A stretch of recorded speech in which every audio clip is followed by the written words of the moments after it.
So it's 6:45 right now. I'm on my way to the beach to do a workout. And when I woke up this morning, I really did not feel like going out. I've slept pretty bad lately for reasons that I can't control, most of them. But whenever I have a period like this where I sleep bad, I tend to get very like depressed, and yeah, it really affects my mental state. And apart from just like I work out a lot and that's part of my identity, I've also found that like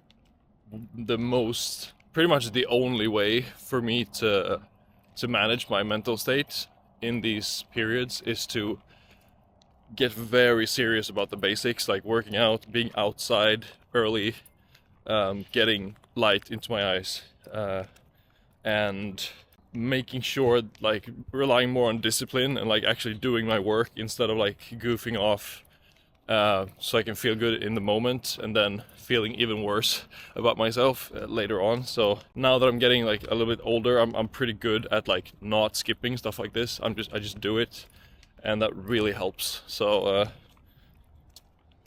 we're gonna do that now.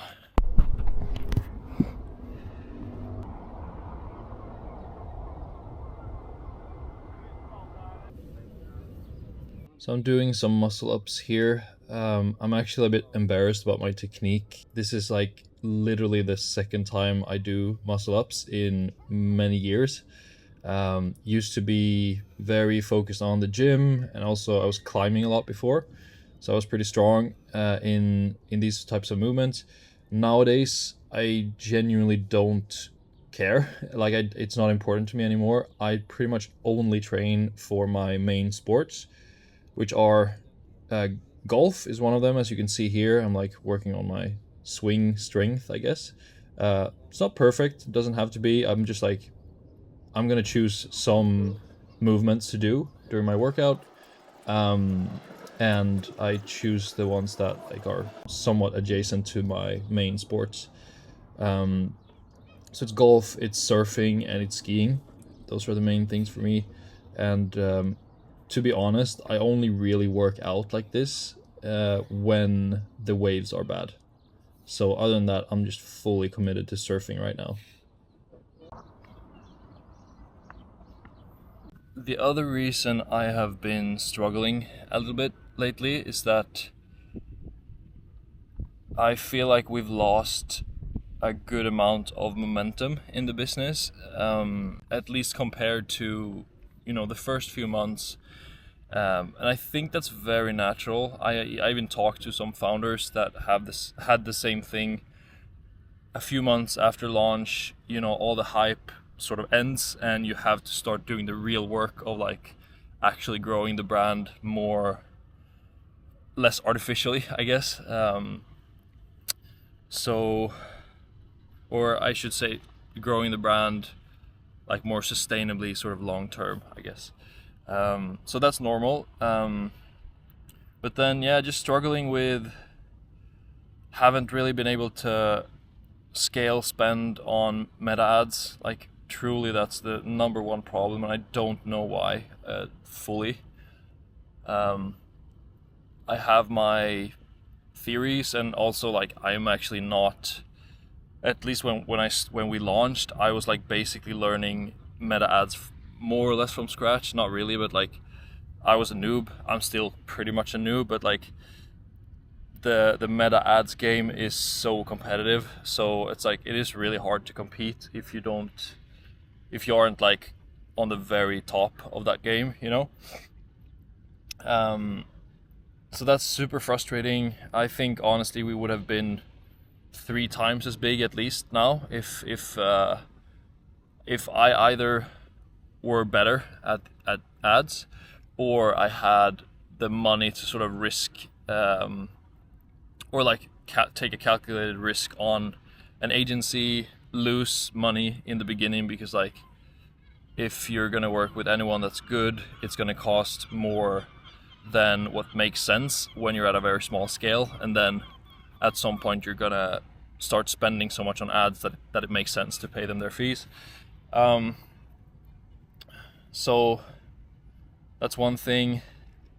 it's also like it's been really hard with like our main complaint with this first batch that we produced has been that like some people don't like the flavor of the product, and it's really tricky because like if you compare it to something like AG1, which is the biggest sort of all-in-one nutrition supplement product, I see that comment everywhere that people like truly hate the taste of AG1. I have tried it. I don't like the flavor at all personally, but I think the thing is with our product is that since we have animal-based ingredients in there, I think people are just so much more sensitive when it comes to the flavor and the smell and the experience of the product. So even though like a bunch of people love it, I think it's great already. I do see where we can improve, and we are doing that. But like that has been another thing that's been like really hard, because many times when we send the product out to influencers and stuff, they end up not really loving the flavor, and then they aren't as excited about promoting it, and that like in the aggregate that really kills our momentum in terms of like social proof and like coolness factor, I guess. And I'm not in no way saying that this is like how it's going to continue. Like I know that our new formula that we're working on now is going to be amazing, and like I really do believe that we can overcome this. It's been tough so far. It's been very, on that front, it's been very much like working, like running uphill, so to speak. And then the last thing around like momentum and stuff